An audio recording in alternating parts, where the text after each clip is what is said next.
बिस्मिल्लाहिर्रहमानिर्रहीम। अस्सलाम वालेकुम डियर स्टूडेंट्स। आज का हमारा टॉपिक फिजिक्स फर्स्ट ईयर के चैप्टर नंबर 2 को हमने शुरू किया हुआ था और उसको आगे प्रोसीड करेंगे और आज का हमारा टॉपिक होगा वेक्टर प्रोडक्ट। बच्चों, आपने पिछले लेक्चर के अंदर देखा था कि हमने स्केलर प्रोडक्ट को बड़े डिटेल से पढ़ा था। स्केलर प्रोडक्ट में हम एक वेक्टर को दूसरे वेक्टर के साथ जब मल्टीप्लाई करवाते थे तो हमारे पास रिजल्टेंट में भी एक स्केलर चीज़ मिल रही होती थी, एक स्केलर क्वांटिटी मिल रही होती थी। लेकिन यहाँ पे जब आप एक वेक्टर को दूसरे वेक्टर से मल्टीप्लाई करवाते हैं तो आंसर में आपको भी एक वेक्टर मिल रहा होता है। ठीक है, इसकी भी एक स्पेसिफिक डायरेक्शन होती है, रिजल्टेंट के तौर पे आपको भी एक वेक्टर यहाँ पे मिल रहा होता है। तो हम इसको कैसे डिफाइन कर सकते हैं हम इसको, when a vector is multiplied with a vector and we obtained also a vector in the resultant form, then this type of multiplication of vector is called vector product. Let's suppose एक vector है और दूसरा आपके पास एक और vector है, इनको हम आपस में मल्टीप्लाई करवाते हैं और यहाँ पे मल्टीप्लिकेशन के लिए हम क्रॉस का सिंबल यूज करेंगे। डॉट प्रोडक्ट में हम दो वेक्टर के दरमियान डॉट लगाते थे, लेकिन यहाँ पे हम क्या है, क्रॉस का सिंबल यूज करेंगे।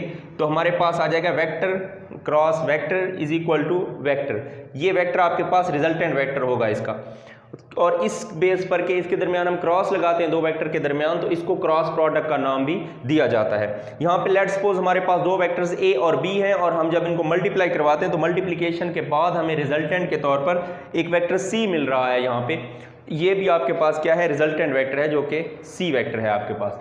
अब हमारे पास हम इसको प्लेन के अंदर ड्रॉ करके देखते हैं। हमारे पास ये वेक्टर ए है ये आपके पास, और ये वेक्टर क्या है, बी है। तो हम यहाँ पे ए और बी की क्रॉस प्रोडक्ट निकाल सकते हैं, यानी ए क्रॉस बी। ओके, हमने प्रीवियस लेक्चर के अंदर देख लिया था कि हमारे पास जो सेकंड वेक्टर होता है उसकी प्रोजेक्शन हम फर्स्ट वेक्टर पर लेते हैं। अगर आपने वो लेक्चर नहीं देखा तो वो जाके आप देख सकते हैं, उसका लिंक डिस्क्रिप्शन में मौजूद है। तो हम जो दूसरा वेक्टर है उसकी प्रोजेक्शन पहले वेक्टर पर लेते हैं, यानी दूसरा वेक्टर क्या है, बी है आपके पास। ए क्रॉस बी मालूम कर रहे हैं तो बी की प्रोजेक्शन ए पर हम लेंगे। प्रोजेक्शन लेते वक्त हम क्या करते थे, हमने पहले वेक्टर जो दूसरा वेक्टर होता है उसके हेड से हमने एक परपेंडिकुलर गिराया था वेक्टर ए के ऊपर, यानी वेक्टर ए के ऊपर आपने यहाँ पे एक परपेंडिकुलर गिराया और यहाँ पे आपके पास एक एंगल ऑब्टेन होता है जो कि 90 डिग्री है।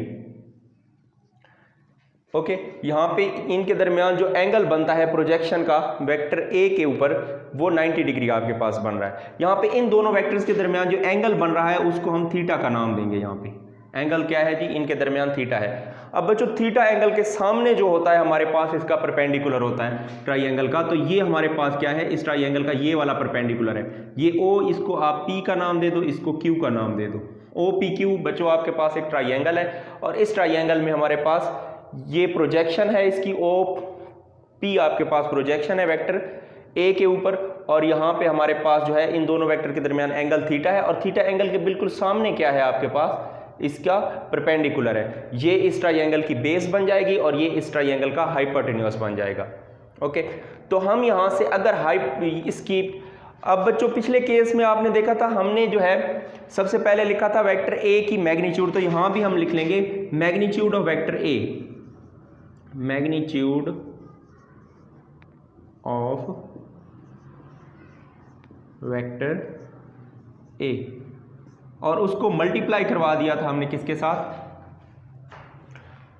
अब वहां पे आपने जो स्केलर प्रोडक्ट में देखा था उसमें फर्क स्केलर में और वेक्टर में जस्ट एक पॉइंट का फर्क है, यानी कि जो स्केलर प्रोडक्ट होती है उसमें हम जो परपेंडिकुलर गिराते हैं जिस वेक्टर के आप कंपोनेंट बना रहे होते हैं। अब बी वेक्टर के दो कंपोनेंट बन गए, एक इसका परपेंडिकुलर कंपोनेंट बन गया, एक इसका पैरेलल कंपोनेंट बन गया, यानी वेक्टर ए के साथ एक इसका पैरेलल कंपोनेंट है, एक इसका क्या है, परपेंडिकुलर कंपोनेंट है आपके पास।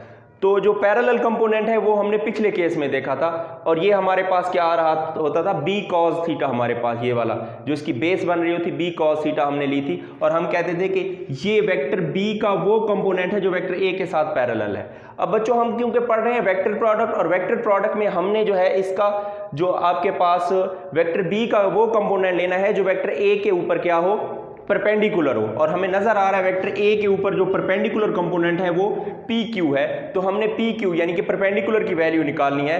तो अगर मैं इसके ऊपर साइन थीटा लगाता हूं, कॉस थीटा में तो आपके पास बेस ओवर हाइपोटेन्यूज आएगा, तो आपके पास इसकी वैल्यू तो नहीं आ सकती।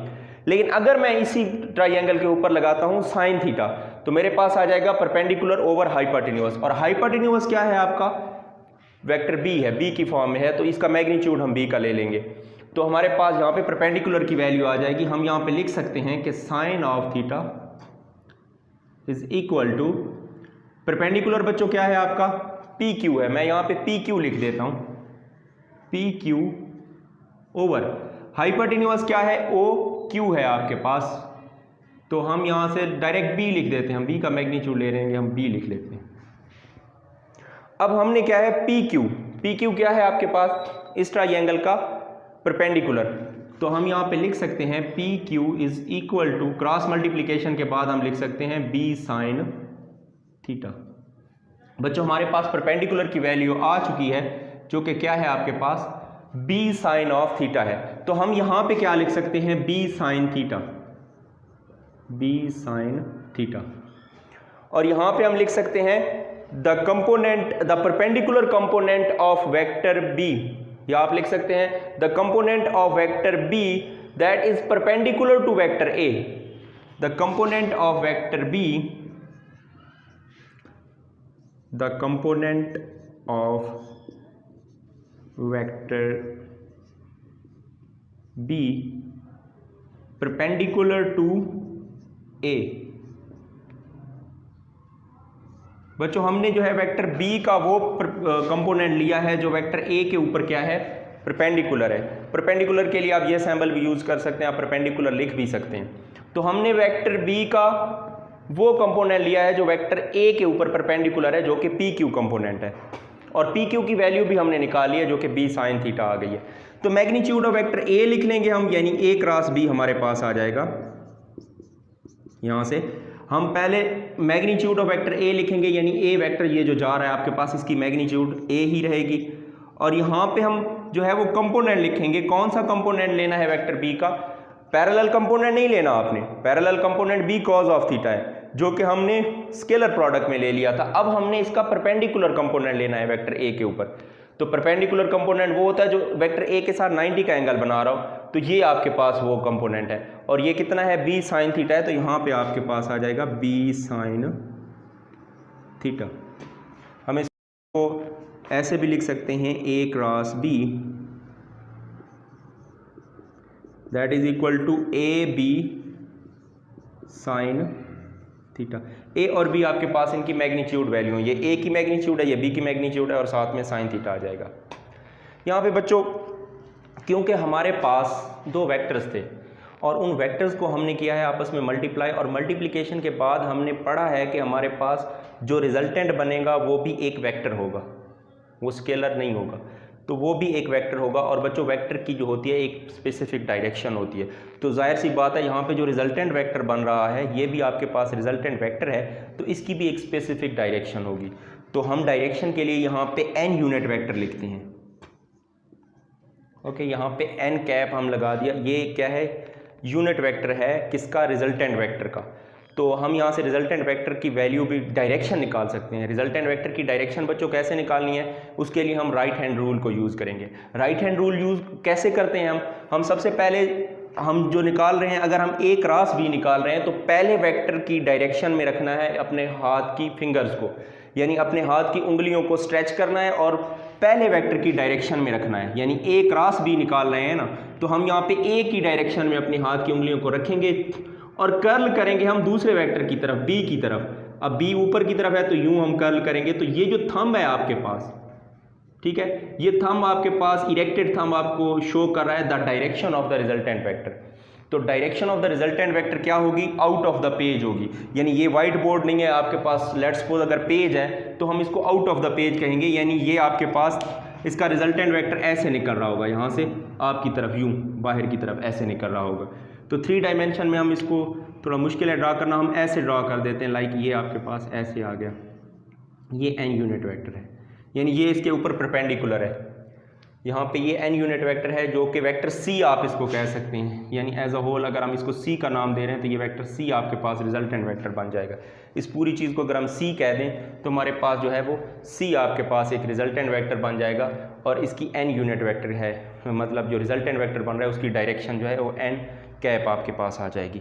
ओके, ये आपके पास एक इक्वेशन बन गई है। अब यहाँ पे एक क्रॉस प्रोडक्ट जब हम निकालते हैं और ये हमारे पास a क्रॉस b आता है, तो बेसिकली ये हमें एरिया दे रहा होता है। यानी दो जो ट्राइंगल आपके पास बन रही होती है, ये ट्राइंगल आपके पास बनी है और इसका रिजल्टेंट हमें एरिया दे रहा होता है, और एन कैप जो है वो उस एरिया की डायरेक्शन बता रहा होता है। यानी ये वाला सारा एरिया जो है हमें a क्रॉस b जब निकालते हैं तो ये हमें इस ट्राइंगल का ये एरिया मिल रहा होता है, जितना भी बन रहा होता है वो एरिया देता है हमें। अब बच्चों याद रखें, जब आप कोई भी वेक्टर की मैग्नीट्यूड यहाँ से इंक्रीज करते हैं या डिक्रीज करते हैं आप, यानी कि आप यहाँ से b की मैग्नीट्यूड इंक्रीज करते हैं। मैग्नीट्यूड इंक्रीज करने का क्या मतलब है कि वेक्टर a की लेंथ को बढ़ा दें या वेक्टर b की लेंथ को बढ़ा दें, दोनों में से किसी एक वेक्टर की जब लेंथ को बढ़ाते हैं आप तो ओवरऑल इसका एरिया बढ़ता है, और एरिया के बढ़ने से इसका रिजल्टेंट वेक्टर जो बन रहा है आपके पास उसकी लेंथ बढ़ जाती है। लेट्स सपोज आपके पास जो है हम b की मैग्नीट्यूड बढ़ा देते हैं, b की लेंथ को बढ़ा देते हैं वेक्टर b की, तो हमारे पास ये वाला जो रिजल्टेंट वेक्टर बन रहा है इसकी मैग्नीट्यूड बढ़ जाती है, यानी इसकी मैग्नीट्यूड जो है वो ज़्यादा हो जाएगी, इसकी लेंथ बढ़ जाएगी। और अगर हमारे पास लेट्स सपोज दो वेक्टर्स हैं, यहाँ पे एक वेक्टर है, यहाँ पे एक दूसरा वेक्टर है आपके पास, ठीक है, और हम इन दोनों को इंटरचेंज कर देते हैं, यानी वेक्टर जो हमारा b है उसको इस तरफ ले आते हैं, वेक्टर a को ऊपर ले जाते हैं, तो हम यहाँ से क्या निकाल सकते हैं, एक दूसरी कंडीशन आपके पास बन जाएगी। हमने देखा था कि जो हमारे पास प्रोडक्ट थी स्केलर प्रोडक्ट वो कम्यूटेटिव थी, यानी आप a cross a dot b लेते थे या b डॉट a लेते थे, दोनों का रिजल्ट सेम आता था। लेकिन बच्चों स्केलर प्रोडक्ट में ऐसा नहीं है, scalar product is anti commutative. Okay, scalar product is anti commutative. ये क्यों होती है ये हम प्रूव करेंगे यहाँ पे। Scalar product is anti commutative.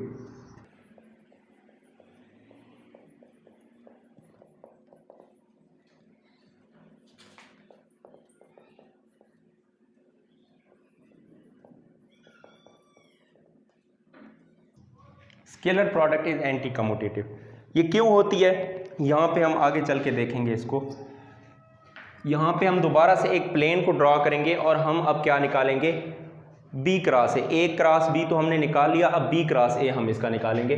तो हमारे पास जो b क्रॉस a है उसके लिए हम डायग्राम बनाएंगे। तो हमारे पास ये प्लेन आ जाएगी, यहाँ पे लेट्स सपोज आपके पास एक प्लेन है, इस प्लेन के अंदर हम दोबारा से दो वेक्टर्स ले लेंगे। हमारे पास एक वेक्टर a है, दूसरा वेक्टर आपके पास क्या है इसका b है,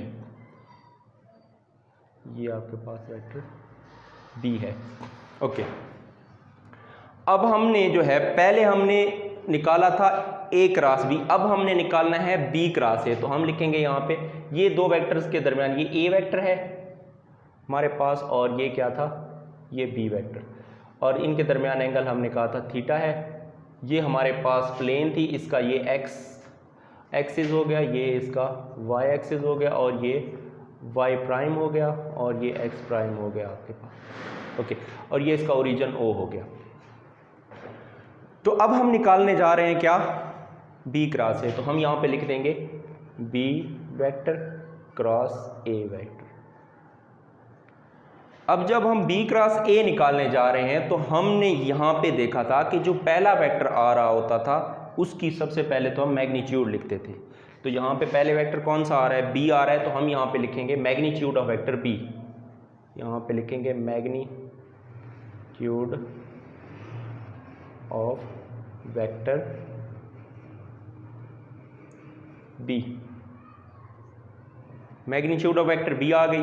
फिर हम उसका प्रोडक्ट ले लेते थे, किसके साथ, हम लेंगे उसका प्रोडक्ट। अब यहाँ पे बच्चों आपने क्या करना है, प्रोजेक्शन कौन सी लेनी है। जब हम ये वाली a क्रॉस b निकाल रहे थे तो हमने b की प्रोजेक्शन a पर ली थी, यानी दूसरे वेक्टर की प्रोजेक्शन पहले पर लेते हैं। तो यहाँ पे दूसरा वेक्टर a है, वहाँ पे b था, यहाँ पे a है, तो a की प्रोजेक्शन अब b पर लेंगे हम, यानी a ये है। प्रोजेक्शन लेने का मतलब है इसका परपेंडिकुलर गिरा देना दूसरे वेक्टर पर। तो हम यहाँ पे प्रोजेक्शन इसकी ले लेते हैं। वेक्टर a की अब प्रोजेक्शन किस पर ले ली हमने, वेक्टर b पर, और हमें नज़र आ रहा है कि ये वाला जो एंगल हमारे पास बना है ये 90 डिग्री है। ओके, तो थीटा के सामने तो हमेशा परपेंडिकुलर ही होता है, तो थीटा के सामने ये परपेंडिकुलर आ गया। क्लियर है, यहाँ से थीटा के सामने परपेंडिकुलर का हमें पता चल गया। और 90 डिग्री के साथ वाला जो आपके पास ये साइड बन रही होती है इसको आप कहते हैं बेस। तो यहाँ पे 90 कौन सा एंगल बन रहा है, ये इसके साथ वाली ये साइड इसकी क्या है, बेस है, ये इसका परपेंडिकुलर है। हमने यहाँ पे 90 पर इसको P का और दूसरे को Q का नाम दिया, तो हम यहाँ पे भी नाम देंगे P और Q का नाम देंगे। तो आपके पास बच्चों OPQ एक ट्राइंगल बन गई है। यहाँ पे ट्राइंगल कौन सी बनी है, OP एंड Q ट्राइंगल बनी है। अब इसमें अगर हमने निकालना है इसका परपेंडिकुलर, अब हमने कौन सा कंपोनेंट में किसको डिवाइड किया, सबसे पहले उसमें वेक्टर बी के कंपोनेंट बनाए थे, क्योंकि प्रोजेक्शन बी की ली थी हमने ए पर, इसमें ए की प्रोजेक्शन ली है बी के ऊपर, और हम अब कंपोनेंट बनाएंगे वेक्टर ए के। वेक्टर ए के दो कंपोनेंट्स बच्चों बनेंगे, एक परपेंडिकुलर कंपोनेंट है जो वेक्टर बी के ऊपर परपेंडिकुलर है, और दूसरा कंपोनेंट ये वाला है जो कि वेक्टर बी के साथ पैरेलल में होगा। Parallel component b cos theta बनेगा, और ये वाला जो परपेंडिकुलर कंपोनेंट बनेगा ये आपके पास ए साइन थीटा बनेगा। कैसे बनेगा, अगर आप इस ट्राइंगल को जो है किसी और फॉर्म में बना लें, लाइक इसी ट्राइंगल को मैं उठा के यूं, मतलब इसकी यूं बनी हुई, इसको यूं करके मैं अगर सीधा करके यूं बनाता हूं तो ये ऐसे बन जाएगी आपके पास, यानी ये आपके पास थीटा एंगल है इसका, यहाँ 90 के साथ आपका P पॉइंट है, ये Q पॉइंट है आपका, और आपके पास ये आप परपेंडिकुलर है, ये बेस है आपके पास, और हमने प्रोजेक्शन किसकी ली हुई है, 90 के साथ आपका B वेक्टर है, तो ये आपका B वेक्टर आ जाएगा, और दूसरा ये वेक्टर कौन सा आ जाएगा, A वेक्टर आ जाएगा आपका, यानी ये B वेक्टर है, ये A वेक्टर है। तो यहाँ से अब हम क्या है, अगर निकालना चाहते हैं वैल्यू हम इसके परपेंडिकुलर कंपोनेंट की, जो वेक्टर B पर क्या है परपेंडिकुलर, ये वेक्टर B है, ये वेक्टर कौन सा था, वेक्टर A था आपका। तो अब अगर हम निकालना चाहते हैं the component of vector A that is perpendicular to vector B, इसके हेड से हमने जो है प्रोजेक्शन गिराया था वेक्टर बी पर, तो हम अगर कंपोनेंट निकालना चाहते हैं कौन सा, वेक्टर ए का वो कंपोनेंट जो वेक्टर बी पर परपेंडिकुलर है, तो हम क्या करेंगे, यहाँ पे लगा लेते हैं साइन ऑफ थीटा, तो हम यहाँ पे लगाएंगे साइन थीटा, और ये आपके पास आ जाएगा, यहाँ पे होता है ये परपेंडिकुलर ओवर हाइपोटेन्यूअस, परपेंडिकुलर की जगह आप पी क्यू भी यूज़ कर सकते हैं जिस तरह यहाँ पे किया था, तो यहाँ से आपके पास परपेंडिकुलर आ जाएगा हाइपोटेन्यूअस इनटू साइन थीटा। और बच्चों हाइपोटेन्यूअस क्या है आपका, वेक्टर ए है, वेक्टर ए का मैग्नीट्यूड आ जाएगा यहाँ पे, तो हम यहाँ पे लिखेंगे ए साइन थीटा, ये परपेंडिकुलर आ गया। परपेंडिकुलर की जगह क्या लिख सकते हैं आप, ए साइन थीटा, यानी परपेंडिकुलर आपका क्या बन गया, ए साइन थीटा, यहाँ पे भी आप लिख सकते हैं यानी ए साइन थीटा। ये आपकी आसानी के लिए मैंने इसको डायग्राम को यहाँ पे बनाया, वरना वही काफ़ी है, इसको बनाने की ज़रूरत नहीं है। अगर पेपर में आप सॉल्व कर लें तो जस्ट वहाँ पे ही सॉल्व करें, इसको नहीं बनाना, इसकी ज़रूरत नहीं है, जस्ट समझाने के लिए। ओके, अब आपके पास ये परपेंडिकुलर की वैल्यू आ गई, वो हमने पुट भी कर दी। अब यहाँ पे जब हम लिखेंगे मैग्नीट्यूड ऑफ वेक्टर बी, और अब हमने क्या लेना है, वेक्टर ए का वो कंपोनेंट जो वेक्टर बी पर परपेंडिकुलर है, the component of vector A, the component of vector A। अच्छा, इसको रेज कर देते हैं, इसकी ज़रूरत नहीं है इतनी, इसको हम जो है रेज कर देते हैं यहाँ से।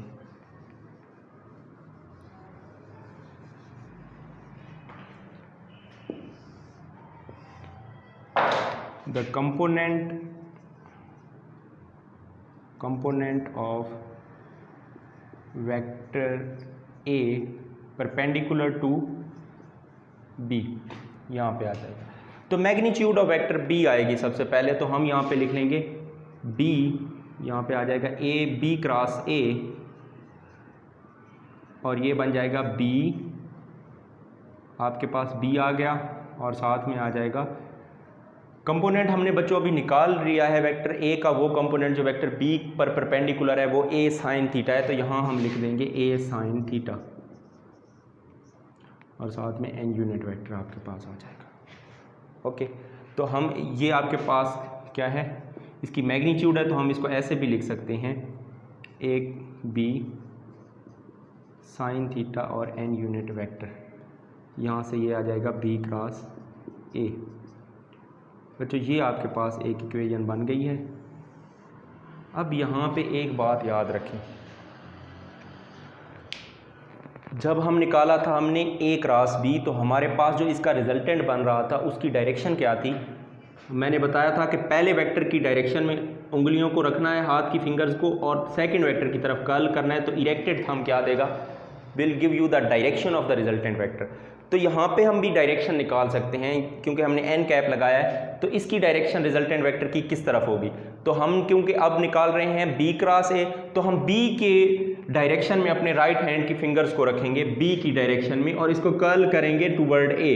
जब ए की तरफ हम कर्ल करते हैं तो हमारा जो इरेक्टेड थंब है वो इनटू द पेज है, यानी पेज की तरफ है। आउट ऑफ द पेज इसमें आ रहा था, इसमें क्या है, इनटू द पेज है, यानी रिजल्टेंट वेक्टर जो हमारा बनेगा उसकी डायरेक्शन बैक साइड में होगी, आप कह लें, यानी इसकी बैक साइड में ऐसे पीछे की तरफ होगी, यानी कि एन कैप यहाँ पे आ जाएगा।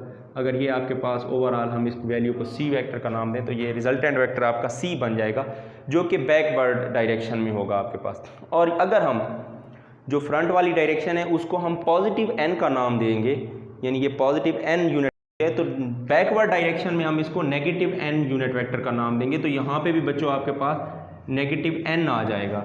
और अगर हम इसको सॉल्व करें, इस नेगेटिव को बाहर निकाल लें, तो ये बन जाएगा हमारे पास negative a b sine theta n unit vector, और यहाँ पे आ जाएगा बी क्रॉस ए।